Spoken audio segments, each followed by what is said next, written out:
This is SCP-096, better known as the Shy Guy. Why is he so shy? Well, today we're gonna figure it out. When an anomaly is first detected by an SCP Foundation field agent, Alright, that's an SCP field agent. Mobile task forces to tag and bag the impossible entities before they can do any more harm. Alright, Sometimes these retrievals are uneventful. Other times, not so much. Yo, they got Especially destroyed. when they're dealing with brutal forces of nature, like SCP-096. Also known as the Shy Guy. A creature that, from the very first interaction with the Foundation, had a reputation for being dangerous and needed to be. Oh yeah, for those of you guys that don't know, the Shy Guy is basically this giant humanoid white creature that covers its eyes, and if you accidentally look at it, you're basically dead. I don't know exactly why Shy Guy is so shy, so maybe today we'll figure it out. This animation was made by SCP Explained. The link to their channel will be down below in the description. A series of vague sightings and mysterious disappearances up in the frosty mountains of the Yukon first sparked the Foundation's interest. That's kind of spooky. They had an anomaly on their hands. Yeah, makes sense. Teams, Zulu 9A and Zulu 9B, were dispatched to secure and contain the entity. They're Zulu gonna 9A die. took the lead in a heavy-duty chopper, equipped with 50 caliber GAU-19 heavy machine guns. They went with full-on machine guns, and 6 guys that all had guns on their bodies as well, and they have a huge helicopter. So they shouldn't lose, but SCPs are kind of a little bit dangerous. That's why SCP stands for Secure, Contain, Protect. If you find one of these creatures, you secure it, you contain it, and then you protect it from other people. And carrying an AT-4 anti-tank launcher. They have a tank? They were prepared for anything, or so they thought. How are they going to lose to Shy Guy? SCP-096 while 2 clicks away from the target. Yo. They couldn't get a clear line of sight on the creature, but it appeared to be stationary. This thing basically looks like the opposite version of Slenderman. Instead of being like all black with a white face, it's just all white, and it has like little tiny black eyes. They couldn't get a clear line of sight on the creature, but it appeared to be stationary. They're slowly docile, approaching it with a P90 and a rocket launcher. Cake, right? Little did they know that SCP-096 was just looking away from them. Don't look at it, he just looked at me! Towards them, it'd be a whole different horror story, as Zulu 9A were about to find out. As soon as you look at this thing, they're dead. Next to the They're gonna die. They were shocked to see that it was completely naked, in spite of the sub-zero temperatures all around them. The creature was unnaturally thin, as though it had been starved for weeks, with bone-white skin and unnaturally long limbs. Did you see how long its arms were? The creature's arms must have been at least 1.5 meters long, but its docile nature and insubstantial body mass gave the impression that it wouldn't prove too difficult to contain. That is, so obviously this creature looks kind of weird. It's almost like Bigfoot lost a bunch of weight and also all of its hair. So they don't really think it's a problem, but little do they know that this is an SCP. Not any SCP, this is Shy Guy. That is, until they saw its face. You guys Zulu are 9A's dead. captain was the lone survivor of the incident, as he was lucky enough to be looking away when the creature turned towards his team. Oh, they looked at The him. rest of the squad ended up staring eye to eye with SCP-096. That's not what you do with the SCP-096. From that moment on, wasn't docile anymore. Nope. The creature began to whimper, then cry, then sob uncontrollably It's so creepy. in a way that sounded eerily human. This sudden change in temperament startled the rest They started of to Zulu shoot 9A, it? and they opened Why fire would they on do the that? creature. Under the hail of gunfire, SCP-096 entered a murderous Look how big its frenzy mouth and is. began tearing into the hapless squad of soldiers. While its flesh and organs did seem to take damage That as a is result nightmare of the fuel. barrage of 50 caliber rounds from the helicopter-mounted machine guns, its skeletal structure remained. Its body just looks like a slice of white Swiss cheese. It's about to eat a grown man alive. 50 caliber rounds from the helicopter-mounted machine guns. Its skeletal structure remained intact. my and gosh. it continued its onslaught. He's tearing gonna the eat him. team limb from limb, even after they'd blown practically all the flesh from the creature. The AT-4 anti-tank launcher proved equally ineffective at stopping SCP-096. It survived a tank explosion? And it was only after slaughtering How? the entire team that it returned to its docile state. Oh my Nobody gosh. knows exactly what the creature did to Zulu 9A after the gunfire started, but no trace of the team was left behind. It probably ate Zulu them all, 9B touched right? down soon after, and with a grave warning from the captain not to look at the creature's face, they were finally able to subdue it. It's a really good thing that at least one of them survived so that they knew how to deal with the SCP. Most of the SCPs have like one weird trait so that you're able to use that and then capture them. So with Shy Guy, all you have to do is not make eye contact with him. He's super shy. He might have social anxiety, so you just like, you know, keep your head down, and then as long as you do that, he won't attack you. A bag was placed over SCP-096's face, which seemed to soothe it enough to Oh, they just put a bag over its head. That's so sad. Little did they know, they just obtained one of the deadliest SCPs of all time. And while it may have been under lock and key for now, it seemed inevitable that it would get out and cause more violence and chaos. How would it get Research out? and containment procedures for the SCP-096 were put under the command of Dr. Dan, Dr. a senior Dan. researcher at the site. It was his job to find out exactly what this being was capable of. The more he tested. So, for those of you guys that don't know about SCPs, the person going in the orange jumpsuit is called a D-class personnel. They're basically like prisoners in jail that like are on, I think, death row, and then they're given to the SCP Foundation to use as experiments for the SCPs. Yeah, it's bad. The more he tested. So Dr. Dan's basically sending this dude to get eaten by SCP-096. Yeah, that dude just got ripped apart to shreds. To figure out exactly what it was that caused the creature to enter its attack. Oh! Just as it had during the initial retrieval mission, SCP-096 went berserk when any of the attending personnel saw its face. Yeah, In this stage, why is he it would walking enter like a period that? of considerable and unstoppable distress for 1 to 2 minutes, covering its face and wailing loudly. I When feel the kind of period bad for distress it. ended, the creature would mercilessly slaughter every D-class that had seen its face, and just like with Zulu 9A, no trace of their bodies would be left behind. Because they get eaten Dr. alive! Dan was horrified and intrigued by this phenomenon. The creature seeing killed its face anyone that equals saw death. its face directly, but could the same be said for indirect depictions of the creature's face, such as images and videos? Wait, that's actually a good question because I've never heard about maybe taking a picture of SCP-096 and then if you do that, maybe you're good. Or what if you look at it through a mirror? Does it still count? Such as images and videos. Dr. Dan was desperate to find out. More D-class personnel were brought in to test this, to frightening results. Dr. Dan found that the creature did indeed still enter attack mode when people saw pictures and videos of SCP-096's face. The creature seemed to have an innate sense of when people were viewing these representations, even when it should have had no conceivable way of knowing. Wait, does that mean, am I gonna be okay? I am watching a video of SCP-096, right? But it's just an animation though, so I think I'm good, right? Conceivable way of knowing. It didn't matter how far away or how many barriers were in place between the viewer and the creature. The attack mode would still activate. How does it find it? It seemed as though nothing could stop the creature from hunting down the one who saw its face. With all of this new data, special containment procedures were devised to keep the creature safely under lock that's a and good key. idea. Its cell was a 5 meter by 5 meter by 5 meter airtight steel cube, fitted with advanced pressure sensors and laser detectors to ensure that so it's not gonna escape that. SCP-096 remained in its cell without risking anyone having visual contact with the creature's face. All cameras and video equipment were strictly forbidden, and weekly checks for any cracks or holes in the containment cell were mandatory. Of course, none of this would stop the creature if anyone somehow saw its face. In order to solve that little problem, Dr. Dan would need to continue his research. To find a method of subverting the creature's deadly glance, they needed to know exactly what they were dealing with. But how could they? Yeah, if they can't look at it, photo or video of the right? being meant So how are they going to figure out potential what solution stops was it? proposed, creating an artistic representation of the creature's face, something that hadn't yet been attempted. But how would they achieve such a feat? Simple. They'd procure a D-class prisoner with some artistic talent. And wait, it's going to look at the Shy Guy SCP? But like after it does that, it's just gonna die. They're just setting up this man to die. I guess it's the only way to actually get to the bottom of this. Before becoming a Foundation guinea pig, Dr. Dan formulated an ingenious plan for keeping this D-class alive for long enough to accurately draw an image of SCP-096's face. Maybe a bunch of bulletproof steel? Several kilometers underwater and tens of kilometers away from the containment cell where the SCP was being held. The D-class was made to look at a photograph of the creature's face and then replicate that image in a pencil sketch. Dr. Dan first confirmed that the creature's attack mode is only activated by the creature's face by having the D-class look at a series of photos of the SCP's body parts, one by one, finally finishing with its face.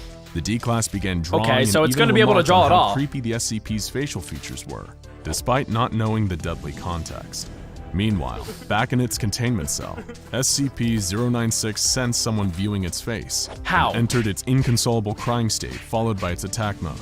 It was able to break out easily and began making a beeline for the It broke out of steel. 5 foot by 5 foot by 5 foot steel.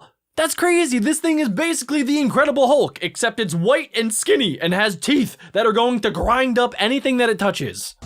It broke out of containment easily and began making a beeline I don't like for the this D-class, creature. traversing the miles between it and its prey. How the D-class did it get didn't there? know it, as he locked the finished drawing into a separate, autonomous submersible, but he was already dead. Oh As my the drawing gosh. made its way up It to a went researcher deep on the underwater surface, to kill the D-class SCP-096 personnel. dived into the water and started swimming down towards the artist. Minutes later, the bathysphere was breached, and the D-class was torn to shreds. SCP-096 was recaptured without issue by Surface Recovery Team Foxtrot 303A. Okay, so And they got him testing back. on the drawing showed that artistic representations of SCP-096's face were in fact harmless. From this Okay, so that's experience, good. We now know that the creature has a gaunt face with totally white eyes, possibly indicating blindness and a grossly extended jaw. So as long as you look at the creature and it's not a direct picture, you're safe. So we're good. We've been looking at animators that have drawn SCP-096. So we don't have to worry about Shy Guy coming to our houses and, eating us. So that's nice. Nevertheless, Dr. Dan was adamant that SCP-096 was too dangerous to be left alive. Yeah, and requested that makes permission from good the upper sense. echelons of Good the job, Dr. Foundation Dan. to terminate the creature by any means necessary. But how? However, the doctor's request would fall on deaf ears. Until it all started with a seemingly innocent image.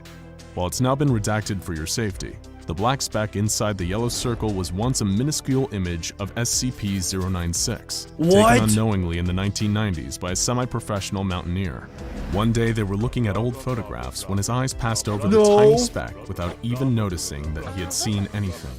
But SCP-096 noticed. How? Began entering its attack. It was just a tiny It little tore through speck. its We steel couldn't even containment see unit you, like you tissue psycho! paper, causing the release of a nerve agent that killed a number of attending Foundation staff.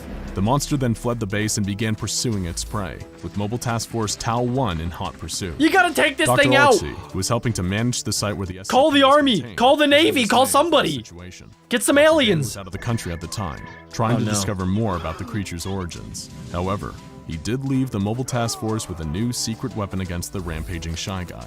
What are they gonna Project use? Scramble.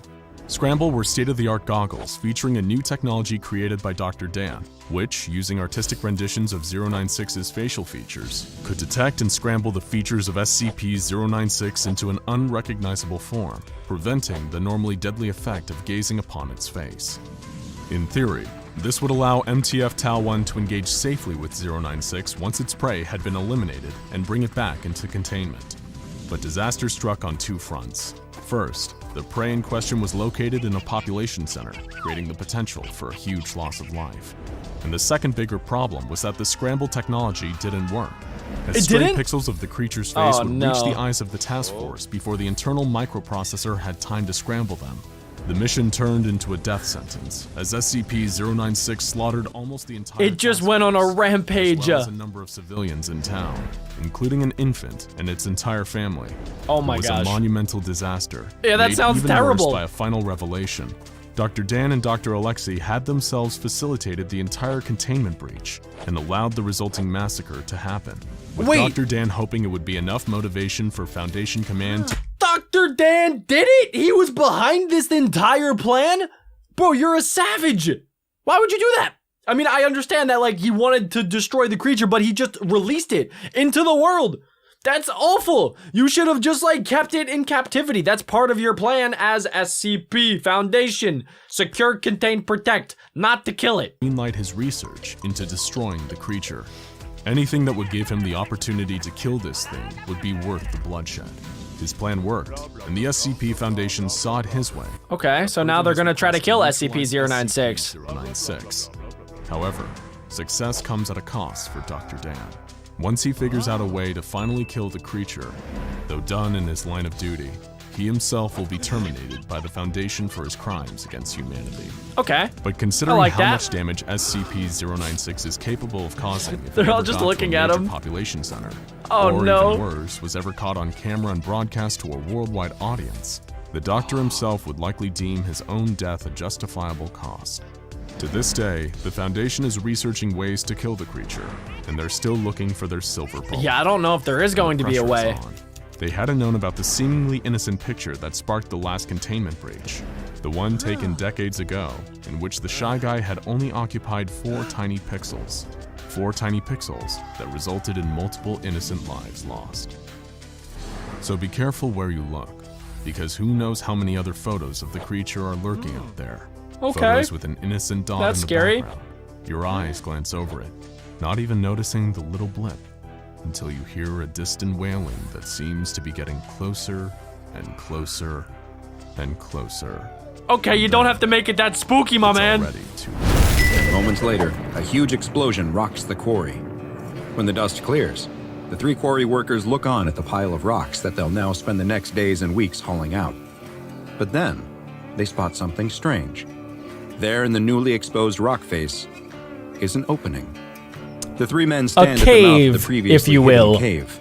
They poke their heads inside, but it's too dark to see much of anything, except for the fact that the tunnel in the rock stretches on for at least a few meters before it turns and prevents them from seeing any further. One of the quarry workers slaps his coworker on the back and dares him to go inside and check it out.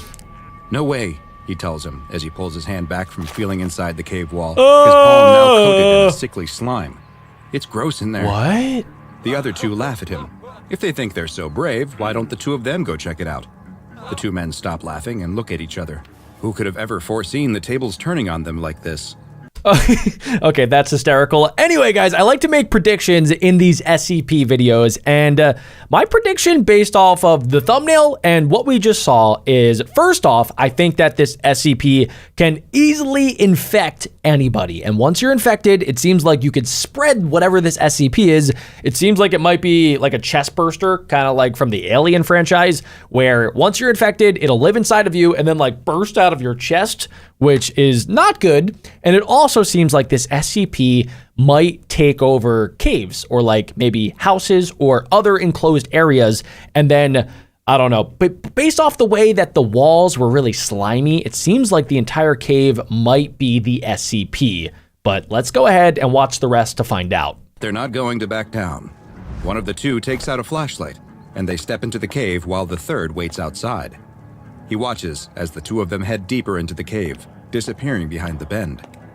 Inside the cave, the floor is just like the walls, coated with some kind of substance making it wet, but also a little sticky. They half expected the cave to end right around the bend, but now they can see that it continues on. Not only is there another turn several meters ahead of them, but as they head deeper in, they find that there are branching paths too. This might just be the start of a vast cave system. There's no telling how far or how deep it might go. They better head back to the entrance before they get lost. The 2 turn around to start heading back towards the entrance. Okay, I have a feeling that the cave might close on them. That's how the SCP traps people inside of it. It's kind of like a Venus flytrap that once you're in, it closes the entrance and then you're stuck there forever. But wait, what was that? They spin around.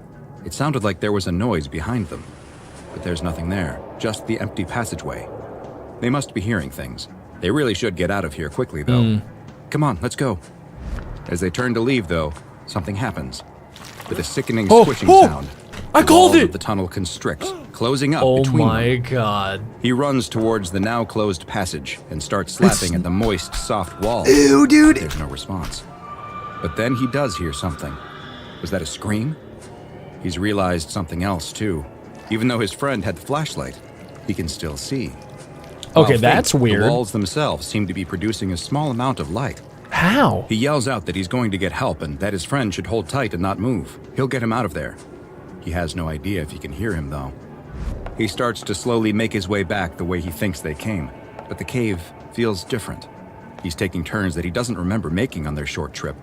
He should be at the entrance already, and there seem to be more branching paths than there were before. Oh my gosh, guys, I think he's either in the mouth or the stomach of the SCP, because based off of the name, it's called Somewhere in Between. So it seems like after you go into this cave, which isn't actually a cave after all, maybe you're transported into like an alternate dimension of sorts, which is the SCP. Kind of like how the Old Man SCP has like a pocket dimension, or SCP-001, the prototype, can also like teleport and go into this like pocket dimension. Maybe it's kind of similar to that once you cross into this SCP, you're trapped in whatever this dimension is, somewhere in between, until maybe there's a way out, maybe there's not, or maybe you're trapped there forever. It's hard to tell in the low light, though. Maybe he's just confused. He's hearing noises, too. Wet, writhing sounds. He's got to get out of here. The quarry worker reaches a fork in the tunnel and has no idea which is the right way to go. He doesn't remember this at all. Oh, I'm scared. The tunnel, but there's no answer to his cries. He just screamed, "Oh! Oh!" He didn't even say like, "Help! Yo, help! I'm trapped!" Or, "Hey, somebody come get me!" All he said was, "Oh!" Sorry, I don't know why I thought that was funny. He hears more of those wet, slapping sounds behind him, though. I don't like He's got it. To keep moving. I'm scared. Meeny, meeny, miny, mo. The left tunnel it is. Okay. He goes down his chosen path, rounds a corner, and sees another fork. What is going on here? He's got to pick, though. Eeny, meeny, miny. He screams as something leaps out of the tunnel at him. Huh? Outside the cave, the quarry worker is growing nervous. Don't go in, dude. He's got a flashlight of his own Do and shines not it down go the tunnel, in. But he can't see any more than they could before. He calls out, asking if they're all right. But he's met only with silence. He turns around behind him at the empty quarry. They're the only ones working on the site that day. And if they don't get back to work soon, there's going to be some angry questions about why they spent the day horsing around inside of the cave. That's the least of their worries. As much as he hates the idea, he's got to go in there and get them No, out. what are you doing, dude? He enters the cave and goes around the first bend. He too notices how oddly sticky and slimy every surface is. But he has to press on. Maybe they were hurt and needed his help.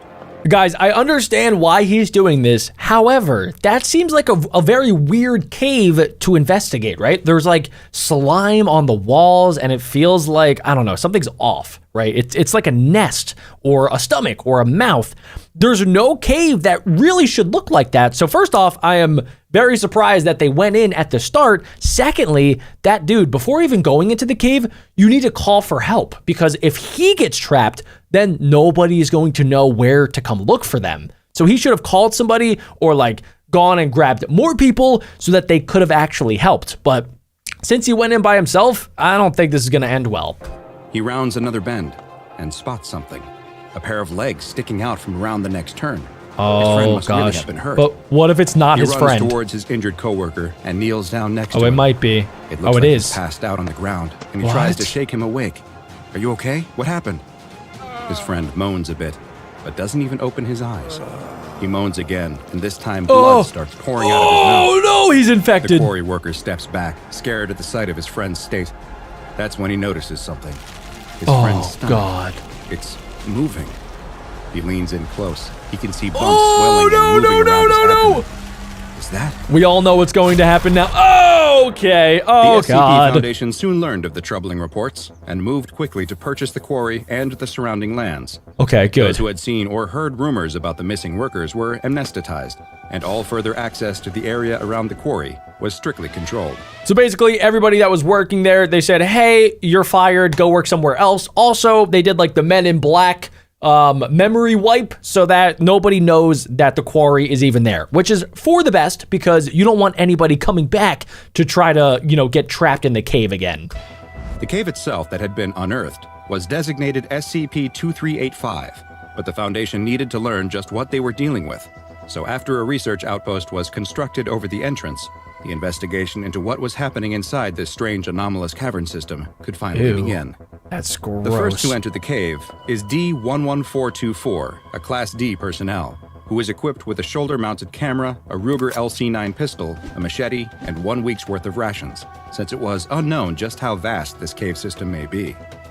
D-11424 proceeds into the cave and immediately reports back the same conditions that the workers had experienced, that the surfaces of the cave were soft, wet, and a little sticky.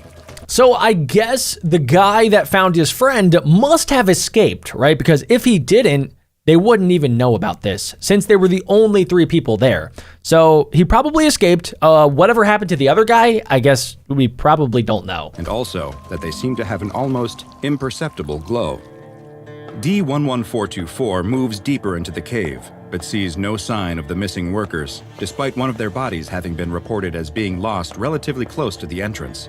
He's ordered to continue deeper into the cave, and radios back that the walls weren't stable.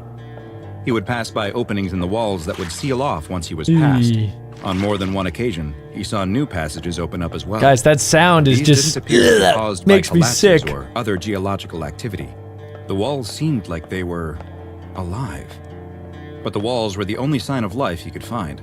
There was still no evidence of the missing workers or whatever might have gotten them.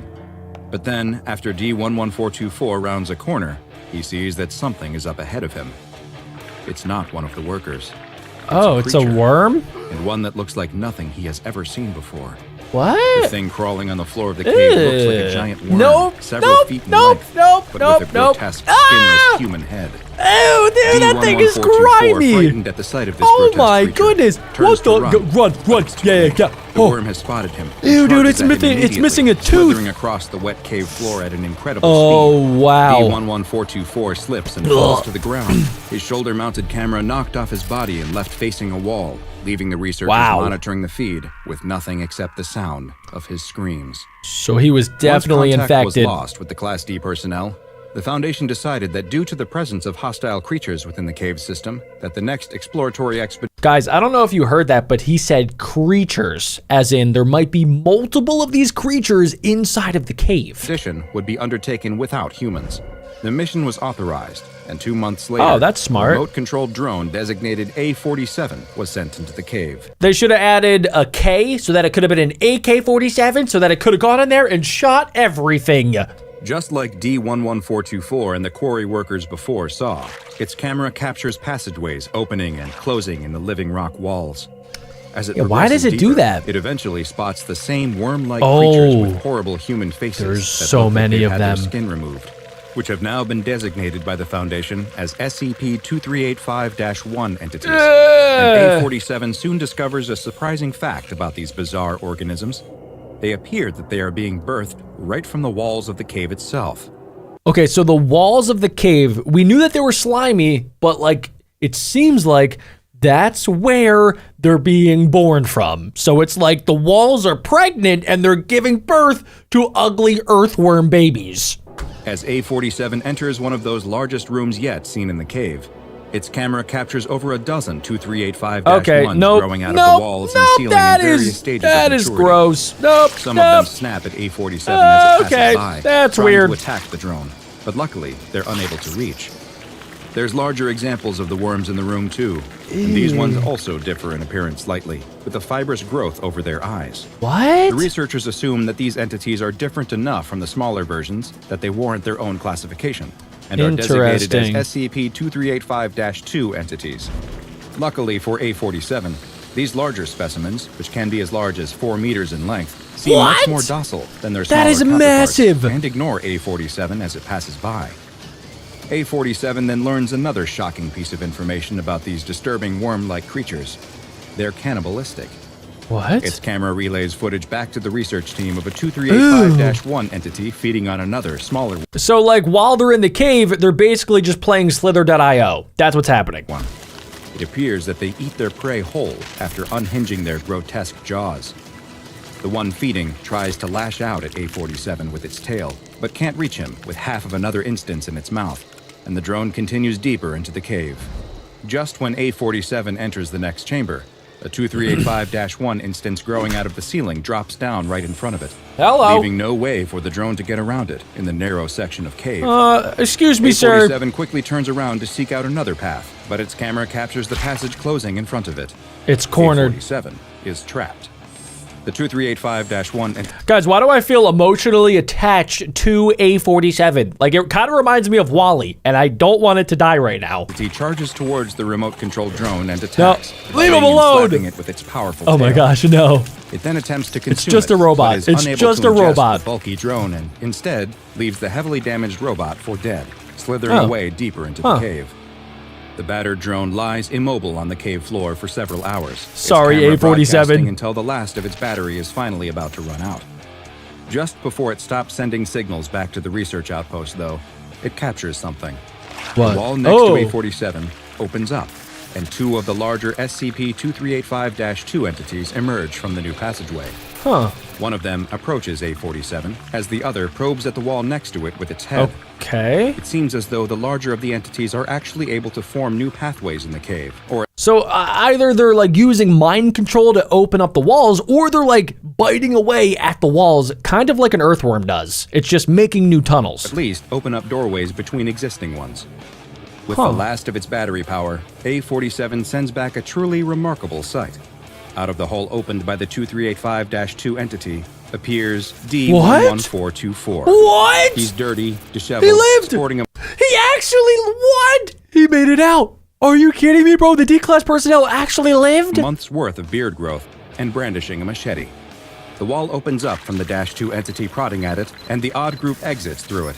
It's the last thing A-47 transmits back to the Foundation. They have to go get 2 him. months later, after several more failed manned missions, 2 months there was finally later? a success. An SCP-2385-2 instance that had wandered close to the entrance was retrieved from the cave system and brought wow, back they to got a it. Foundation research site where a camera was surgically implanted in its head. Huh? The entity, which was designated as Subject Alpha, or SA, was then amnesticized and released back into the 2385 caves, Oh my allowing researchers gosh. to monitor how it behaved as it traveled through its home environment. Oh, that's so Researchers strange. watched as SA made its way through the cave system and stopped in another of the rooms filled with young versions of 2385-1. The larger entity approached several and appeared to nuzzle its face against theirs before moving on. which Wait a looked- second, so you're telling me like that's the mother of these SCP Earth human worms? Because it seems like sometimes they'll eat each other, but then other times they don't. They actually seem to like nuzzle up and they like the other ones. So it like, I don't know, guys. This just keeps getting more creepy by the second. Looked to have a calming effect on the extremely aggressive smaller versions. That's so weird. As it continues through the tunnels, SA sees a group of 2385-1 instances feeding on a deceased 2385-2. It appears that when 2385-1s are unable to swallow their prey whole, they burrow into the body and consume them from the inside out. Oh, that is Luckily, gross. they are I too did not need to distracted know by that. the meal to pay any attention to SA, and it is able to pass by. SA then runs into 2 other 2385-2 entities, and the 3 begin traveling through the caves together. They are Oh. soon attacked by a smaller -1, but the Nice group try. is able to pin the biting and thrashing entity to the ground with their powerful tails, allowing SA to nuzzle it. Just like with the What? ones being birthed from the wall, this seems to calm the creature. So the bigger ones don't seem to want to eat the other ones. Sometimes they want them to like calm down and like act, I don't know, peaceful, which is really weird. But there is another effect as well. As the 2385-1 entity becomes more docile, the same fibrous growths that can be seen on the larger 2385-2 entities start to grow over its eyes. Huh. Is this how 2385-2s are created? My God, just The spilled group of coffee -2s everywhere. continues their journey through the tunnels, often stopping to prod at the walls to open new pathways. It appears that they are searching for something, looking around What? each new room they enter before moving on. Eventually, they run into something, but it doesn't appear to be what they wanted to find. They enter a new section of cave, and blocking the path in front of them is the largest SCP-2385-1 entity yet recorded. It's as big as the -2s at over 7 meters in length and weighing Wow. an estimated 400 kilograms. It appears to be extremely Oh, hostile, but that the thing is -2s seem to ugly. instinctively know that the only way forward is to go past this massive -1. The trio nuzzles their heads together as if they are saying one final goodbye before one of the -2s charges straight ahead. This The is so -1 weird. attacks and quickly incapacitates it with its powerful tail and Oh. snapping jaws. It begins feeding on the -2, giving SA and its one remaining companion the time they need to get past.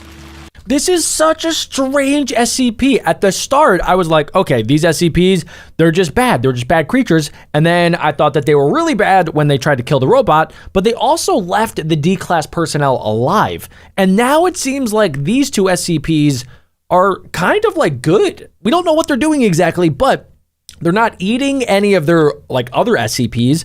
And it seems like they can work together, which is just so weird. As the now duo moves past, The other is attacked from a side tunnel by a group of regular-sized but ferocious -1s. Oh, no, they lost him. It seems to pick up the pace and continues on, but as where is it trying to go? It comes face to face with another large -1 instance. It turns down a side tunnel to avoid it, but finds itself in a dead end. It prods at the wall as the -1 rushes towards it, but no new passageways open. It turns around, seemingly resigned to its fate as the -1 begins attacking. Oh, no. But just then, something else appears in the It's tunnel the coming towards D-class them. personnel? It's D11424, charging forward with his machete raised in the air, his hair and beard both long and wild. He What is this man begins fighting the eating? large -1 entity, hacking at it with I don't his even want to machete know. until it finally dies. With the vicious entity now dead, he kneels down next to SA and begins stroking its head in a calming manner. "Hey there, little guy. You all right?" he asks as he What? pets the 2385-2. "Yeah, you're fine. Get up. I know where it is. Come with me." What are they looking SA for? struggles from its injuries, but is able to follow D11424 I'm so confused. as he leads it through the tunnels, with D11424 stopping at one point to carve a piece off of the fleshy walls and consume it. The tunnels eventually open up into a large room that looks similar to the rest of the cave system. That's what he's been except eating. There is a huge glowing orb at its center. What? It's a beautiful sphere of warm light that there's a appears to be at least sun? 10 meters in diameter. "Here we are," the D-Class tells SA and motions towards the orb. "It's all right." SA nuzzles against D11424, perhaps one final thank you for saving its life, then instinctually seems to know what to do. The camera feed shows that it began crawling towards the sphere, and after a brief pause, started pushing itself inside. The camera recorded the brilliant That's light my of the orb reaction. engulfing SA and its implanted camera before the feed finally cut out. The SCP Foundation would later discover that on that very same day, in the city of Elgin, Illinois, a local woman was admitted to the hospital after complaining of abdominal pains. Doctors performed emergency surgery and found something they did not expect. Oh, A what? micro camera had somehow become embedded inside of her body, which upon later investigations would be found to bear the same serial number as the one that had been implanted in SA. So you're telling me this SCP went through a portal and then teleported inside of a woman that was having stomach issues? Get ready for this one. This is weird. Glass in the middle of the road. The dawn sky above the biker looks almost peaceful. It's as if nothing had gone wrong at all, as if everything is right in the world. But slowly, the throbbing pain washes into his helmeted head, and the sound of the traffic surrounding him rises in his ears. A sea of onlookers gathers around as the cars blast their horns. Through the cracked visor of his helmet, the biker can see concerned faces, people calling emergency services, Oh, and a few no. women crying. His paramedic bike is toppled on its side about 40 feet from him. There are long black tire marks running up to where it lies, smoking slightly on its side. He must have With crashed. a groan, the biker sits himself up and shakes his head. Bad idea. Looking around, though, it seems he's the only one injured. His bike had gone into the front of a car at the junction. The occupants of the car stand by nervously, offering him whatever little assistance they can. I know that this has really nothing to do with the SCP, but like this is why I am terrified of motorcycles. You never know when something bad like this could happen, and motorcycles are not very safe. So I don't know. This guy definitely is lucky to be alive right now because he got into a car accident with a car and he was just on a bicycle. But there's no time for that, the biker suddenly realizes. He looks down at his watch frantically. What? It's 12:03 p.m. There's not enough time. For what? He rushes over to the bike as fast as he can and What's lifts happening? it back upright. A couple of onlookers try to grab his arms, trying to sit down to rest, but he can't. There's no time. What does he have to do? He has just 3 minutes to get to St. Mary's Hospital in central London. What? Right now, he's at the junction outside Baker Street Station. He can still make it on time if he gets on his bike and goes now. The biker swings his leg onto the bike and kicks it into life. What does he have to takes a get deep there gulp for? And looks over his shoulder at the box on the back of his bike. He can't risk opening it here. The damage may already be done. Okay, guys, I wonder if the SCP is in the box in his, motorcycle, or if maybe the SCP hasn't even been introduced yet, and maybe he's just like trying to get like, I don't know, maybe some like an organ for an organ donor or somebody that like needs blood or something. Maybe he's just transporting something that's super vital that he needs to get it to the hospital immediately so that somebody like doesn't die. But if the heart is still alive in Oh, that it is. box, Okay, so it's it is just- the it's only just a heart. chance that a 10-year-old boy has for a normal life. Oh, wow. If he doesn't Oh get to my the God. hospital in the next 3 minutes, his life could be over. Okay, so the stakes are The very high school right now. children stand in a circle, looking down at the dead bird with a morbid fascination. Do you think it's alive? Okay, that's Harry No way. Potter. The boy in the middle of the group goes to pick up a stick. With an air of false confidence, he walks up to the bird and gives it a prod. Wait, is this the same It thing? makes a squelching noise. Ew. The other kids all reel in shock, making retching noises and laughing about it. It's only when their teacher comes out to call Okay, them. guys, I do have another theory, which I like to do during these SCP videos. I think that maybe the little boy is the one that maybe ate SCP-839, because the nickname of this SCP is Candied Worms, which is like probably just like a gummy worm or something like that. So I'm thinking that maybe the little boy ate this SCP and then like it infected him, which is why he now needs like a brand new heart, because the SCP maybe took over his. That's my theory right now. I have no idea if I'm actually right, but let's find out. Outside, that the group disperses, leaving the animal carcass alone, sitting at the edge of the playground, outside the view of boring adults. Each passing day, the kids wander over to the bird's body. It's kind of the best biology Each lesson day? they've ever had, Ew. as they watch the animal slowly decompose. At first, its body just shrinks, goes Ew. flat almost. I don't know if I want to see this. Feathers start falling out, and it loses all of its color. Then it starts to get puffy. Different parts of its flesh bulge out in weird places, as if they're being Okay. inflated like a balloon animal at someone's birthday party. But then, the maggots come. There are only a couple of tiny white crawling wrigglers in I the don't bird's body like at first, it. but a couple of days after that, it's infested with them. Oh, I hate it. The creepy I crawlies hate wriggle that. all over the body. But as the boy looks down at the dead bird, Harry. he spots something very peculiar, Oh, something please. they haven't seen in a biology. Please tell me. Okay, if he sees a little tiny gummy worm and he eats it, I actually might throw up. class before. There's a red maggot, wriggling and crawling in amongst the rest of the creepy crawlies. It What? squirms like the rest of them, but even over the course of the school day, it quickly grows larger than any of the others. Huh? What do you think it is? The boy stares at it. It looks like a worm. And a worm is exactly what it was. The next day, when the kids return, they see that the red maggot is now Whoa. much Okay, larger this is than any of the gross. others I feasting on the hate bird. this. I With want to slightly burn it with a translucent flamethrower. body, cherry red coloring, and small white speckles on its skin. It looks unlike anything they've ever seen I mean, before. yeah, it looks like a Actually, gummy worm not that has unlike sugar anything on they've it. ever seen before. It looks exactly like something that all the kids recognize very well.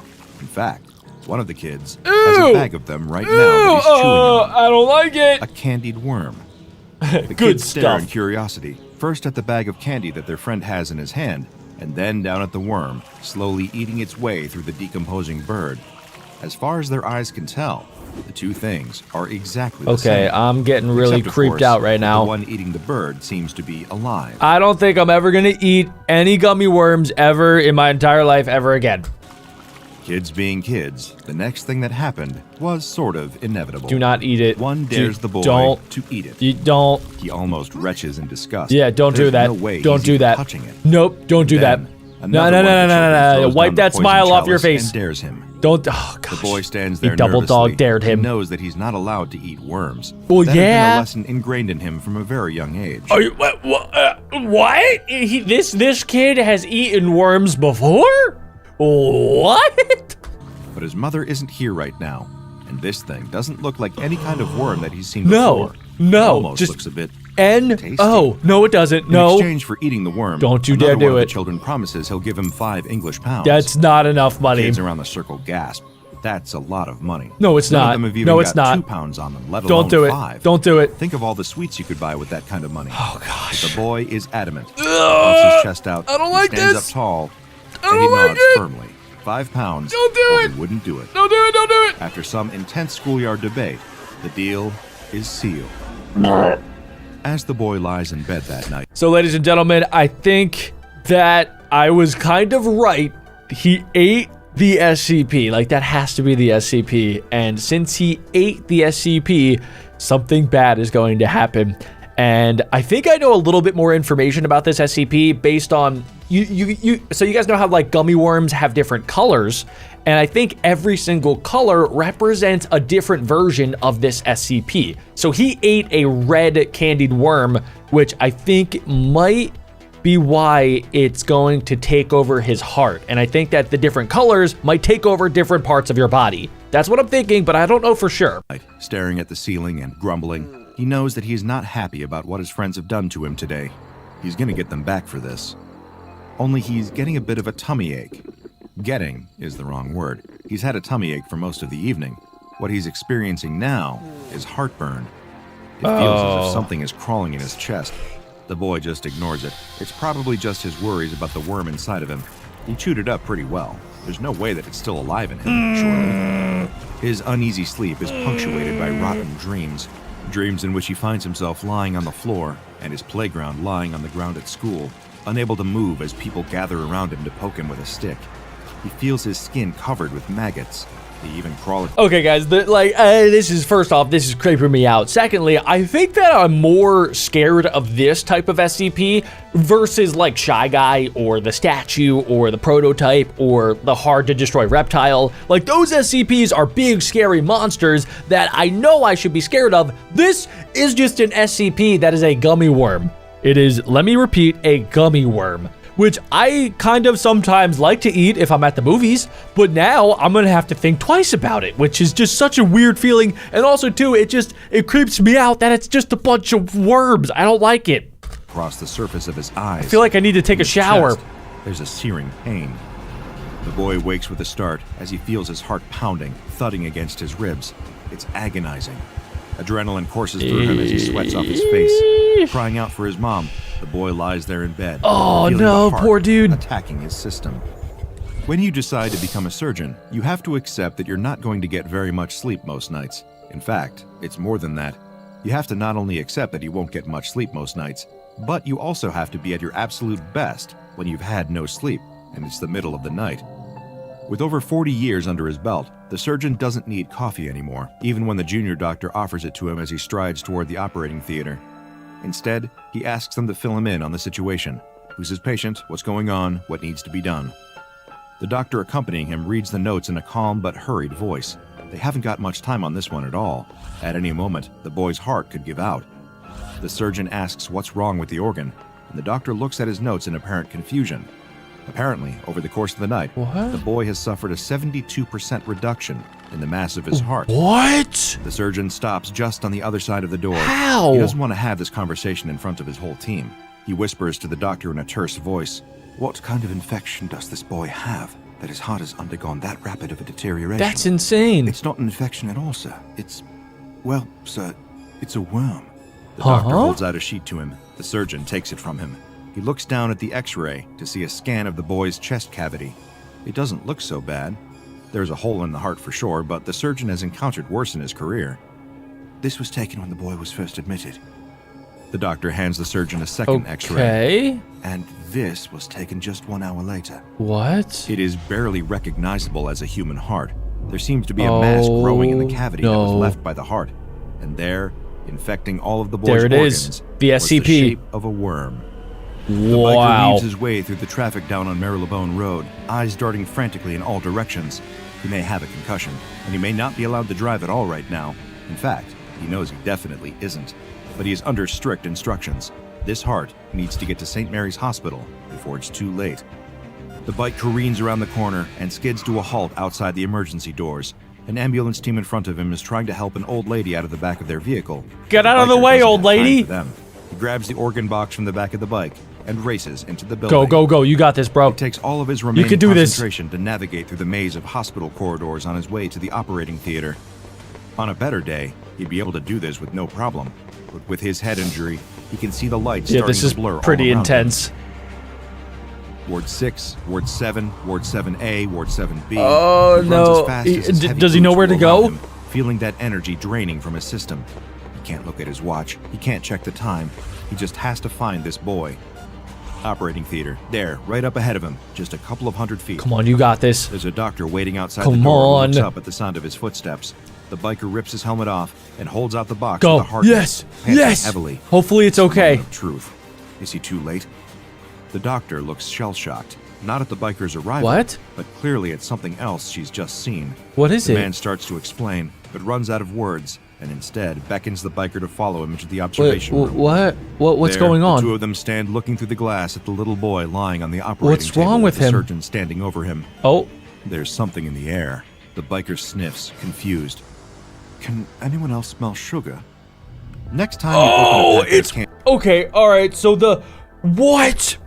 The gummy worm got so big that you could literally smell the sugar in the room, which is terrifying. So it looks like the guy maybe made it in time. I guess we're just not going to find out, but wow. I cannot believe this SCP actually does that. Like, it's a candy worm that takes over your body and just like eats you from the inside out. I don't like this. This actually might be one of the scariest SCPs we've ever learned about. candied worms, take a second to look through the little creepy crawlies in the bag. Perhaps poke a couple of them, just to see if any of them are moving. You should never be too careful. If you had told the I don't parents like of that it. young boy on the night when their son Nope. woke up with Nope. heart palpitations, telling stories of eating a worm at school, that the only health concerns he would have going forward were mild diabetes and a slightly raised level of blood sugar, I'm sure they would have been thrilled to hear it. You see, SCP-839, commonly referred to within the Foundation as candied worms, is much scarier on the surface than it is underneath. Not Well, only yeah, does it this seems SCP like it. resemble your usual candy worm, but its body is actually composed of sugar flavorings and colorings, roughly equivalent to what you would find in most convenience store candy aisles. So that means that like it basically is just a gummy worm. It's made up of like sugar and then sugar flakes on top. That's all it is. So how could it be so bad? Each instance even has a small raised bit of writing near the tail specifying which flavor it is. While the origins of these worms are yet to be determined, cases have sprung up across much of the Western world, with higher numbers reported in areas with higher levels of diabetes. There seems to be a parallel between high sugar diets and the presence of SCP-839. Whether they are of man-made or other origins is yet to be determined. That is not to say that SCP-839 cannot survive outside of human populations. This SCP in the wild primarily feeds on decomposing organic matter and is capable of sustaining itself on a purely vegetarian diet. So wait a second, if the SCP, it can infect other creatures, it also just said that it eats vegetarian stuff. So it could eat leaves, it could eat grass. Why does it infect people? Why would it infect animals if it doesn't even like need to eat them? It could just eat leaves and grass for its entire life. So why does it like target people? However, when ingested into the human body, SCP-839 will target specific organs and burrow its way towards them. The organ in question depends on which color candied worm the SCP instance is. Okay, so for example, that was red correct. cherry-flavored candied worms will burrow towards the heart and consume that. I don't like while the the blue term raspberry burrow ones will inside of the instead body. feed on the human's kidney. Ugh. One would expect the health consequences of this feeding to be severe. However, as the SCP feeds, it will also change its own shape and chemical composition until the worm itself becomes a substitute organ for the one that it is consuming. What? However, this substitute organ is not a perfect replacement, as other health consequences are derived from its presence. Well, yeah, it's not like you could just like replace a normal heart with a gummied version of a heart. That's just, there's no way that could ever work.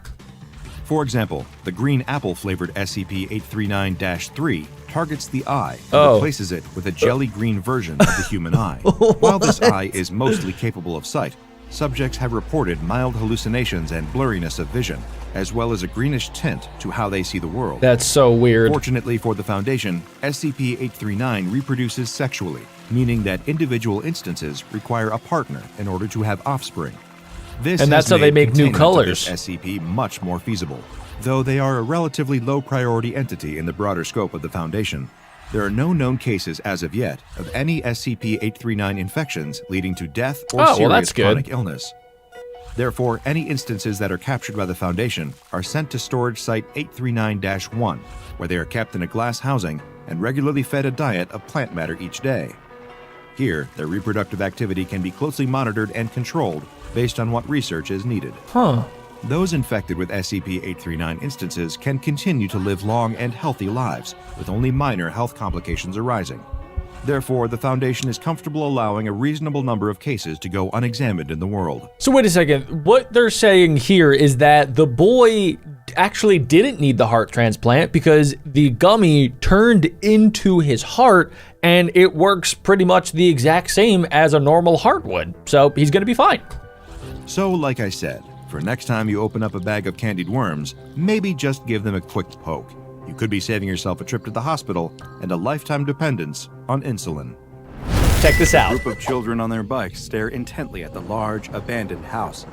Rumors have been circulating all school year about a monster that lives inside. Don't go in. One child tells the Don't- others about the kid from a couple towns over who just went don't do it. inside and never came back out. Yeah, see, And like, it's just easy to believe that something don't evil go could be in. lurking inside the rundown home with its peeling paint and many broken windows.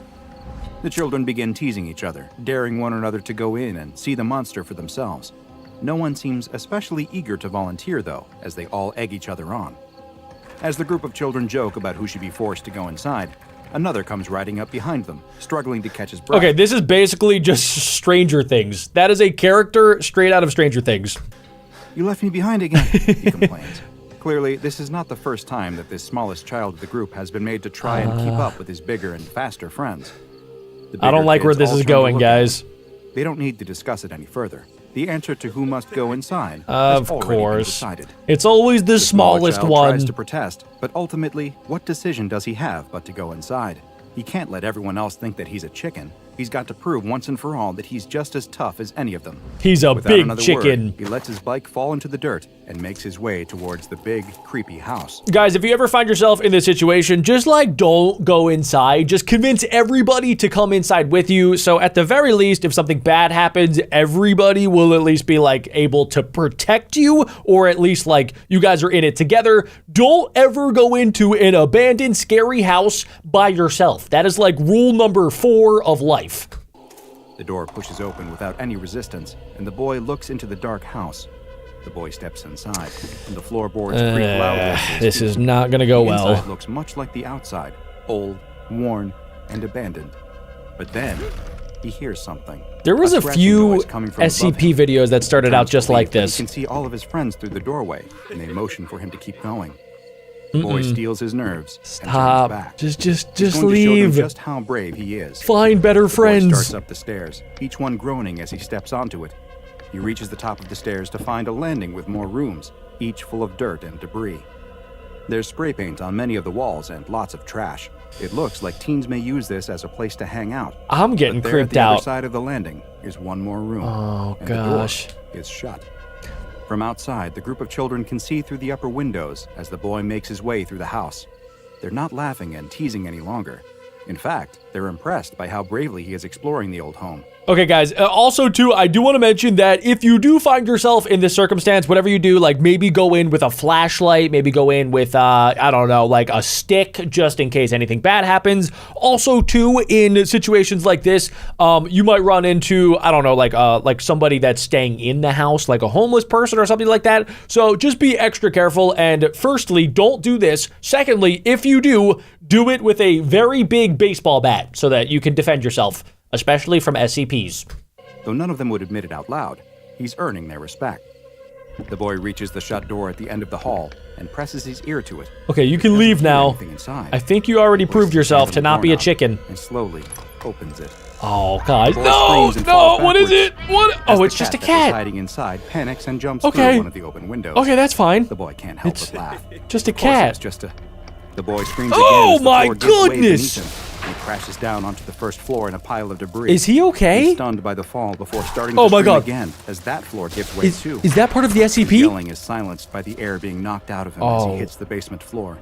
He's covered in dust and pieces of 2 floors he fell through. Oh my He gosh. feels bruised and sore, but he can wiggle his fingers. Oh, and that's toes. good. He's not paralyzed. He could have been Doesn't even paralyzed. feel like he's broken a bone. Well, yeah, he Maybe kind of he's made out okay. But no, he's definitely not okay. Oh, what is it? Because suddenly, there's something picking him up off Oh! the floor.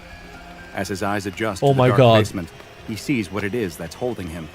It's half Oh man, half my machine, gosh! A huge, disgusting mix of metal and flesh.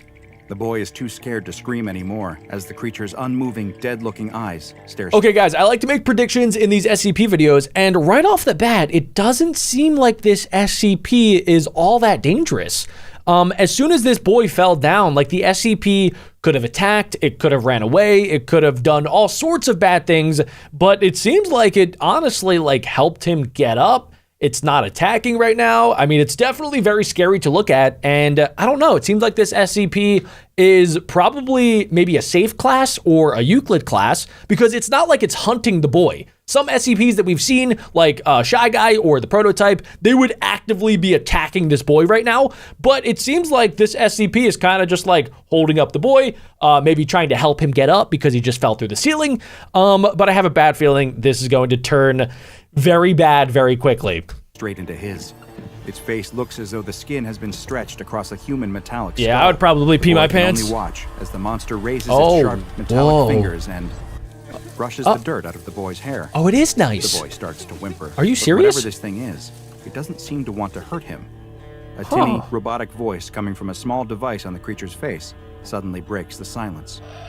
Al anta ala mayuram. What does that mean? The boy doesn't understand, but the robotic man tilts his horrific head to the side and repeats the same thing. Maybe he's The boy is asking still him if he's confused, okay? But he feels like the robot is trying to tell him something. Huh. He somehow gets the sense that it's not going to hurt him. Is this the monster that everyone has been afraid of? A misunderstood machine man living down here in the basement? Oh! The robot flinches as something is smashed on the back of his head. What is He it? tosses the boy to the side and turns to see the boy's friends. No. Each of them armed with pieces of wood and other scraps as weapons. Oh my They've God, come they're here all gonna save their die. friend from the monster that they dared You to got, find. you guys are gonna Another die. runs up to That strike was the so robot, stupid. but Well, before he why can would reach you him, guys do he that? falls to his knees in pain, as do the rest of the children. The creature has begun emitting a high-frequency Whoa. noise, and the children try to cover their ears. They all feel a searing Oh pain. my It makes it feel as though their gosh. heads will explode. The piercing noise continues to ring out. This is but so the monster cursed. looks like it has entered some kind of dormant state. What and the is no longer heck? moving.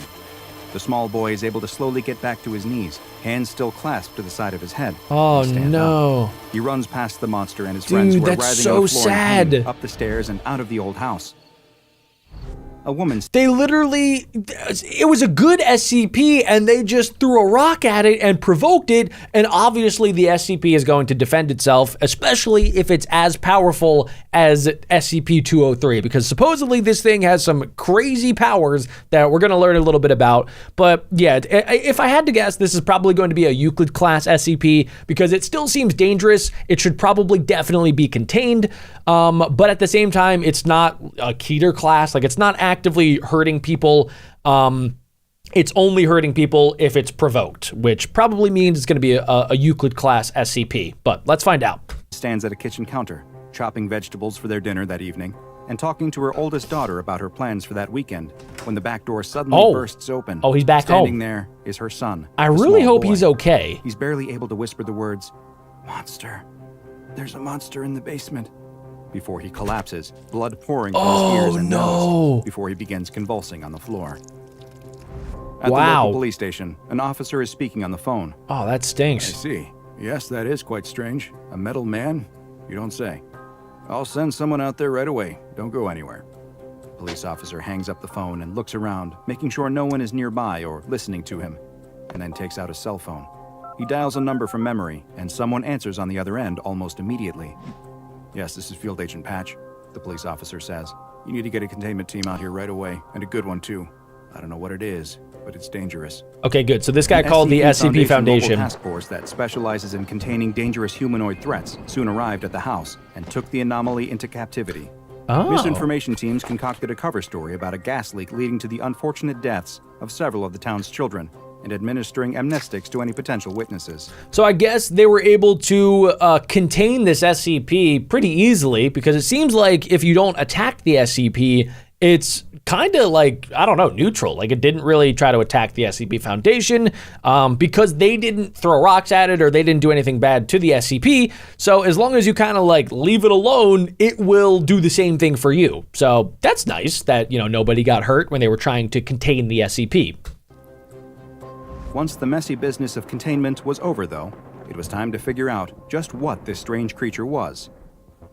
SCP-203 appears to have at one time been a Caucasian human male. though its Really? appearance now is far different than Dude, that guy, I did not realize how ripped this SCP was. Holy smokes. So, okay, I can see why people think that it kind of looks like Edward Scissorhands. I mean, he basically has like ginormous claws as his hands. They look like they could be like 2 or 3 feet long, like fingernail claws, kind of like Wolverine claws almost. But gosh dang, dude. Okay, so his body is massive. It looks like he's been like ripped up a little bit. I don't know if that's like from his own claws maybe. And it also looks like his face, just bad things have happened to it. And we kind of learned too that he's like half machine, half person, kind of like the Terminator. So I wonder if maybe he has some like robot powers, like maybe laser vision, or he's definitely got to be super durable because he's half made of metal. And also too, he is a massive, massive creature. So I could see why this thing would need to be contained, because it could do some serious damage. than it once was. This bipedal humanoid creature stands 2.5 meters tall and weighs roughly 200 kilograms. Wow. Both its incredible height and weight are due to the fact that the man's original skeleton has been entirely removed and replaced with a mechanical framework made of cast iron. The metal skeleton is much larger than the original bones, and in many places, SCP-203's skin has split from being stretched over it, revealing the mechanical structure underneath. I wonder if he could turn Other back parts to of the normal. framework appear to have been intentionally made to protrude through the skin, though it is unclear for what purpose. Huh. In addition to this larger-than-normal mechanical skeleton, a number of other augmentations are present on SCP-203.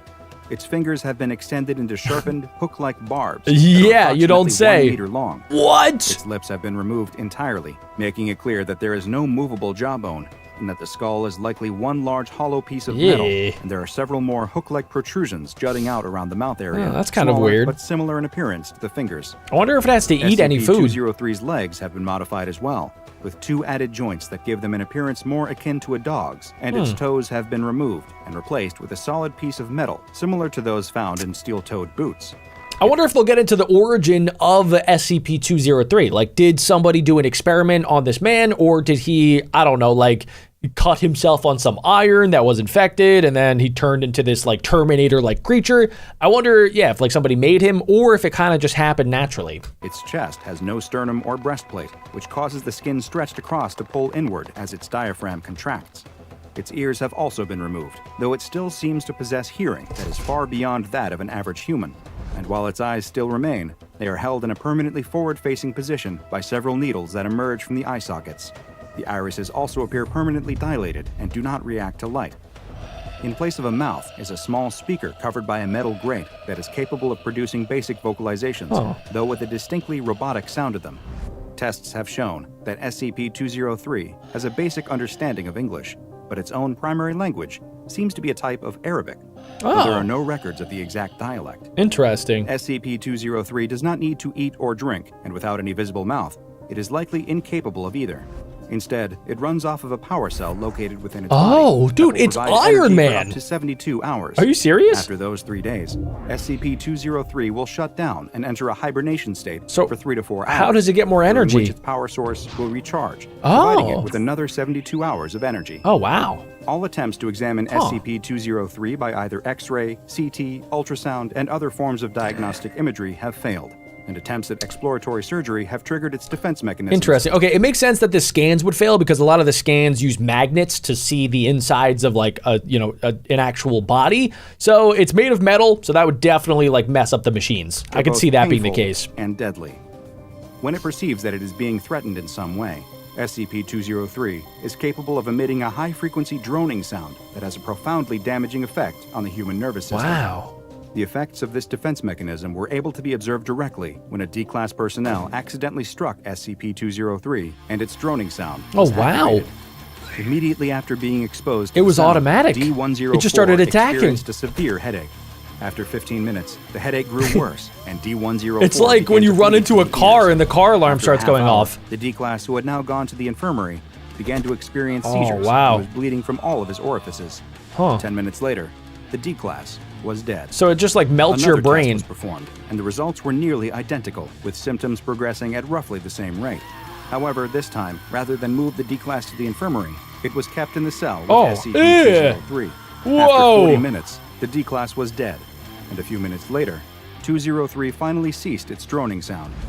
SCP-203 So that means that the SCP can sense when its victim has died, which is kind of scary. 203 then approached the body of the deceased Oh. D-Class Oh. and began to use its own augmentation to start removing the skeleton of the D-Class. While Why? SCP-203 was stopped before it could complete its task. What? It now appears that the droning sound it produces is a defense mechanism, but may also be a part of the process by which it creates new instances of SCP-203.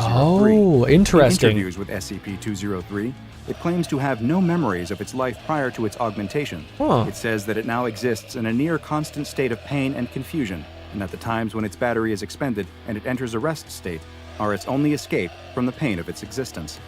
It also claims that it has no memory of what happens once its defense mechanism is activated. Oh, nor that's does so it remember sad. what it did to the body of the D-Class that was left in Wow. its cell. So like there's a person trapped inside of this monster and the monster can take over and then this guy doesn't remember what happened. So it's basically like Iron Man and the Incredible Hulk combined together into this beast of a SCP.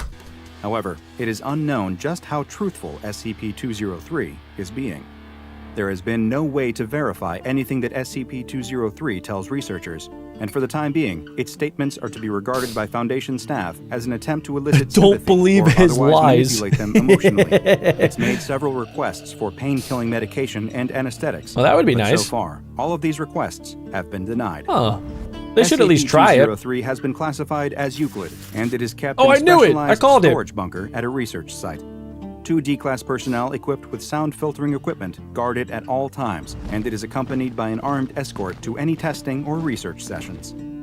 Is SCP-203 the ultimate victim? A normal human that was transformed against his will It into could a be. crude amalgamation of man and machine? Maybe there is something more to SCP-203, or rather, less. Is SCP-203 fooling all of us? Is this tortured iron soul nothing never more know. than a metallic monster disguising itself with the skin of its last victim? Perhaps with more research, we will one day know. How could a grandmom be Dance fair. scary? There's no The young way. woman laughs as her date tries to catch his Is that the breath. grandmom? The dancing rhythm game was much harder than he anticipated, and he can't help but also laugh at his abysmal score. It's He takes her hand, and contagious. the two continue walking through the arcade. It's not crowded at all tonight, and the two have their choice of games as they bounce between the many That's the pinball best, when an tables, driving arcade is games, just and light empty gun and it shooters. feels like it's As all they to finish up yourself. a game of air hockey, her date notices something. What is It's a it? door in the back of the arcade that's slightly ajar. Oh, a latch and a lock secret that should be keeping arcade it closed, games. hanging open. Yes. I wonder what's in there. Comment He down below asks. if you would go into a Broken secret games, room maybe in an ones that let you arcade. play without putting in a token, or keep spitting out tickets even when you lose. Come on. The two slip through the cracked door and find themselves in a dark room that doesn't look like anyone has been inside in a Whoa, while. spoopy. There's cobwebs and dust everywhere, but her date was right. It really Yes. is filled with broken games. Secret arcade He motions for her to machines. follow as he checks out an old pinball machine. He presses the buttons, but it remains dark. He gives it a hard slap and nothing happens. I'm kind of How curious, disappointing. where does the They really are grandmom just come busted into old play? machines. The two turn to leave. They might get kicked out if anyone finds them messing Oh, around in here. look in the background. They're back at the door when they both stop and look at each other. Is that a grandmom? Hear something behind them. What was that? The young Ah, woman okay. shrieks with fear at the sight of the old woman staring Oh at her. my gosh. This time, it's her date's turn to laugh at her. It's just an old fortune teller. Huh? Nothing to be scared of. Oh. They must have accidentally turned it on.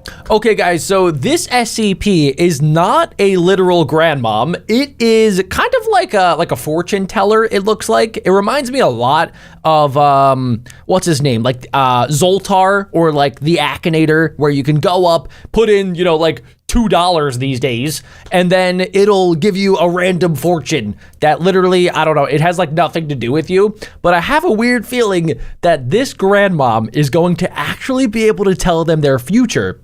And if I had to guess, will probably make it not what they want to hear. I have a weird feeling these fortunes are going to be deadly. She didn't notice it before, but the machine which has the words Grandmother Predictions written across the top has come to life, and the inside is now lit up to reveal the animatronic head and torso of an old woman. The old woman isn't moving, but her glassy, dead eyes seem like they are staring right at the young woman. The two look at each other, unsure of what to do, when, without warning, the old woman comes Oh, to it's- life. wait, With the wait, she clicking just and turned whirring of on? gears, the old woman appears to breathe in What? deeply, opening and closing her mouth as she leans slightly forward and back inside her glass container. The young woman steps towards the fortune teller as Why? the old woman inside keeps breathing in and out. You should be But walking then suddenly, backwards. the old woman stops. There's another loud click as a card appears out of a small slot on the front of the machine. That must She be looks down the at the first card, then fortune. looks back up to see that the old woman is staring at her once again. She's as like, if the read robotic it figure now. can really, truly see her. That is The so young woman weird. slowly reaches towards the card. I'm getting as the old woman's EBGBs. gaze stays locked on her. Her fingers touch the card, and at the exact moment she pulls it free, the fortune teller's lights go out, and the old woman What? slumps over. What was that? So she Her dad knows asks. if somebody She didn't takes even the notice fortune. that he is standing next to her now. He starts to search around the machine, looking for something that may have triggered it, as the young woman looks down at the card she pulled from the slot. Her face changes as she reads it. As What she is goes it? From a little freaked out. What to does it completely terrified. say? Hey, look at this, her date says as What she quickly is slips it? the card into her pocket. Her date reaches behind the back of the machine and pulls out a short piece of cord, one end attached to the fortune It was teller, never the plugged other in to frayed as if begin it had been with. Cut. It's not even plugged in. Let's get out of here. She tells him. What the She doesn't need flip? to ask him twice, and the two leave the room, emerging back into the lights and sounds of the arcade. Later that night, the two are at the door to the young Wait, woman's she apartment. didn't read He it to asks him if she's right sure there? She's okay. She's not still scared about that broken machine, is she? What? It's probably just battery operated and they switched it on somehow. I The young don't woman know agrees about must that, be dude. it, and that she's fine, just tired.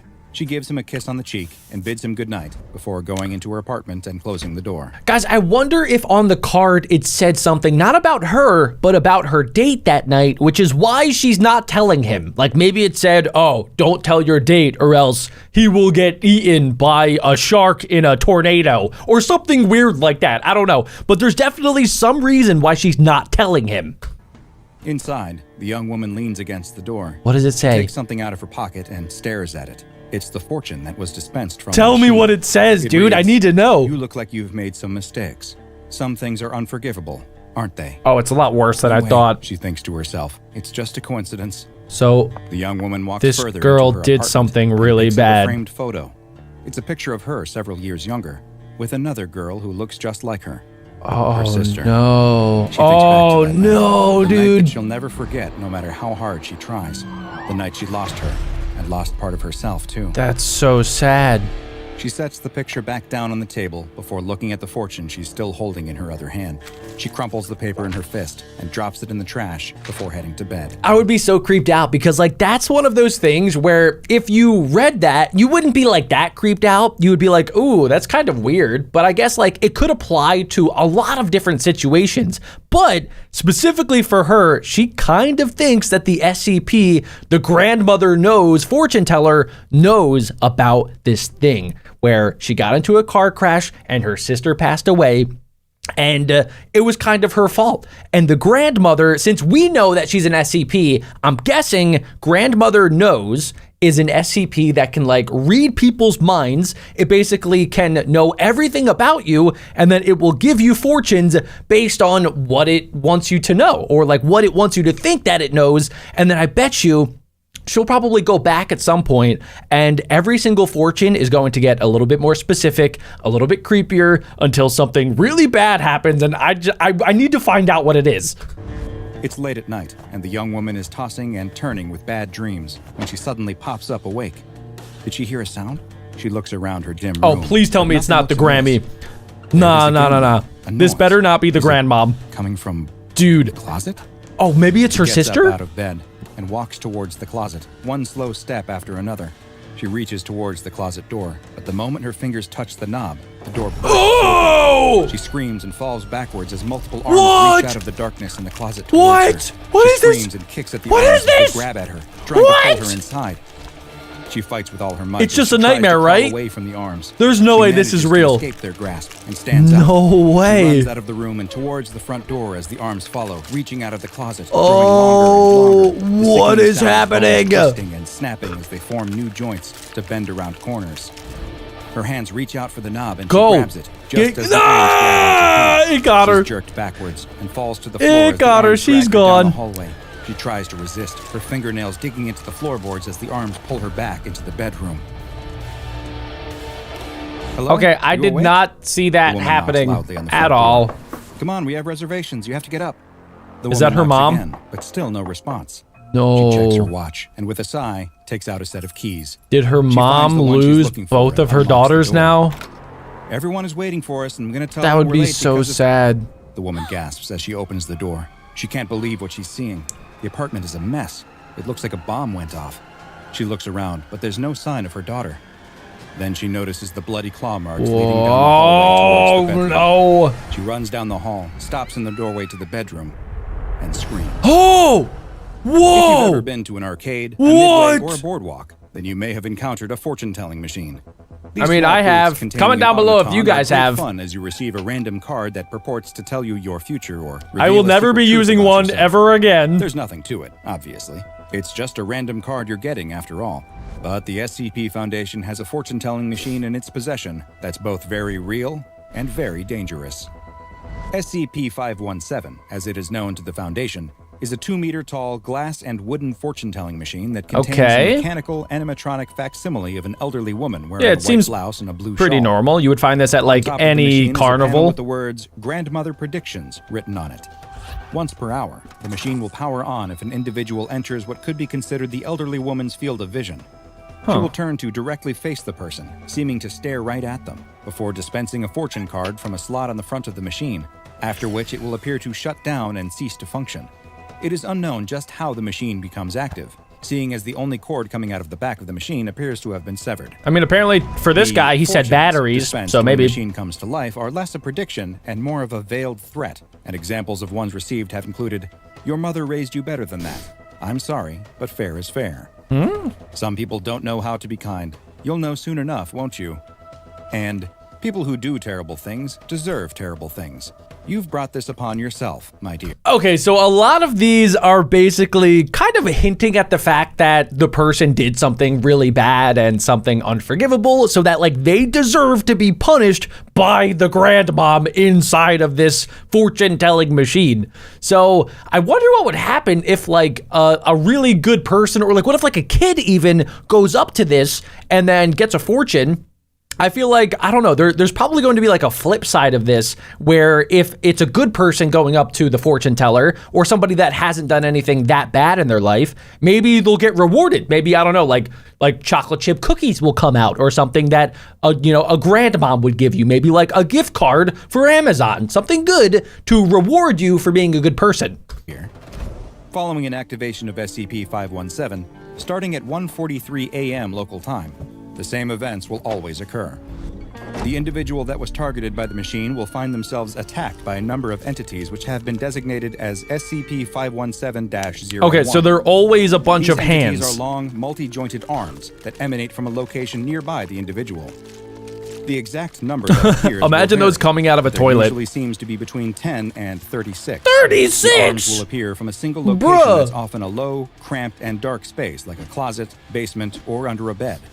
The arms will reach out from this area and try to grab the individual before dragging them back to the location where they manifested. I would They pee appear my to be able to pants. stretch indefinitely, growing as long as they need in order to continue pursuing the Indefinitely? individual. So And they the many could joints basically allow go them to bend forever. around corners or any other obstacles.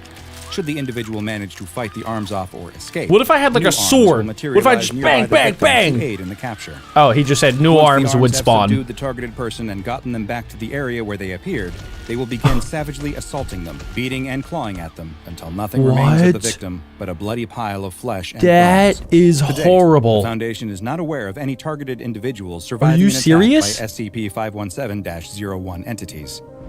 In the event that the fortune-telling machine was activated multiple times on the same day, multiple instances of arms appearing Are you will occur serious? at different locations at the same time, with each group hunting their own individual target. What?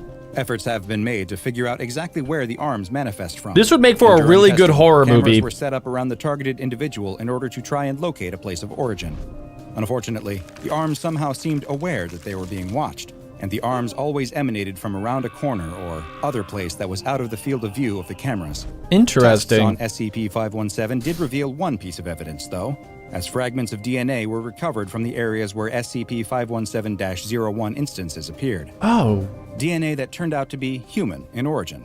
The So- origins of the DNA what? and the identity of the owner have yet to be So determined. the arms are human Research and arms. containment of SCP-517 which is super has weird. proven to be quite difficult, as evidenced by an event designated Incident 517-1997-M, As Foundation agent Dr. Mail supervised the transport of SCP-517 to a new containment storage locker, the fortune teller suddenly activated, and it was suspected that Dr. Mail had become a target. Security. Also, wait a second, guys. I'm kind of curious. What happens if you don't take the fortune? Like, what if you are just, you see it come on, you see the fortune come out, and then you just don't pick it up? Will it still activate? Personnel were alerted, and a defensive strategy was devised to protect her from instances of SCP-517-01 that were expected to manifest that night at 1:43 a.m. Dr. Mail was taken to this is pretty helicopter on cool. the roof of a Foundation cafeteria and given the protection of multiple security personnel as they waited for the arms to manifest. Right on cue, the arms appeared in a storage area inside the cafeteria. Okay, so she didn't take the fortune that we know of anyway. So even if you don't take it, it seems like as soon as Grandmom Nose turns on and looks at you, you are now a target and you will be attacked at 1:43 in the morning. Began stretching their way towards the roof. Security teams inside the cafeteria opened fire on the arms, which took damage just like normal human arms, though they would quickly be replaced by more. More instances of SCP-517-01 began appearing, coming out from under parked vehicles and other storage areas, as the number of arms coming out of the original manifestation site continued to increase until there were over 100. The arms did not they seem to just want to kept fight back spawning. against the security teams, though. They seemed singular in their focus, to get to the roof where Dr. Mail was waiting. Wow. As the ever-increasing amount of limbs overwhelmed the security teams and breached the roof, the order was given for the helicopter to take off. The helicopter rose into the air. They're gonna grab the it. arms began manifesting from somewhere underneath the helicopter itself. What? The arms broke through the windows and pulled my Dr. God, Mail it got out, her. passing her down to the waiting arms on the roof that then carried her through the serious? cafeteria's ventilation system. A security personnel in the cafeteria attempted to sever the limbs with a knife and rescue Dr. Mail, but the arms are no longer ignoring their attackers and grabbed him as well, they just started dragging fighting. him down towards the Oh, storage wow. locker, along with the doctor. In the end, So guys, this SCP is kind of like Shy Guy in a way. If you look at Shy Guy, you know for a fact that Shy Guy will find you and he will kill you no matter where you are. You could be at the bottom of the ocean, you could be in outer space, and Shy Guy will still find a way to get you. And it seems like this SCP is kind of the same way. If Grammy Nose turns on and looks at you and makes eye contact with you, you know for certain that there's nothing you could do to escape. 4 members of the security team, along with Dr. Mail, were pulled into the storage area by the arms. Their remains were collected the next morning, and the Foundation made their best efforts to separate and identify what was left for individual funerary services. SCP-517, which has been classified as safe, is kept in a dedicated containment cell at all times, facing away from the doorway, with an Interesting. opaque black sheet bound around it. I'm surprised that it was classified as safe and not Euclid because it does seem pretty dangerous, but I guess it is very easily contained and secured because you could just cover it and then it seems like, nobody's at risk anymore of getting a fortune. So I guess that's why they probably made it into a safe class. Following the events of Incident 517-1997-M, all testing has been halted without the express written permission of the site director. Peering into our future can be a fun activity, even when we know it's all just a bit of make-believe. When you pull your fortune from a booth containing an elderly automaton, though, you might just find that this time, Grammy knows your fate for real. Start beating it up Now go and immediately. watch Well, ladies and gentlemen, that is definitely the creepiest grandmom on planet Earth.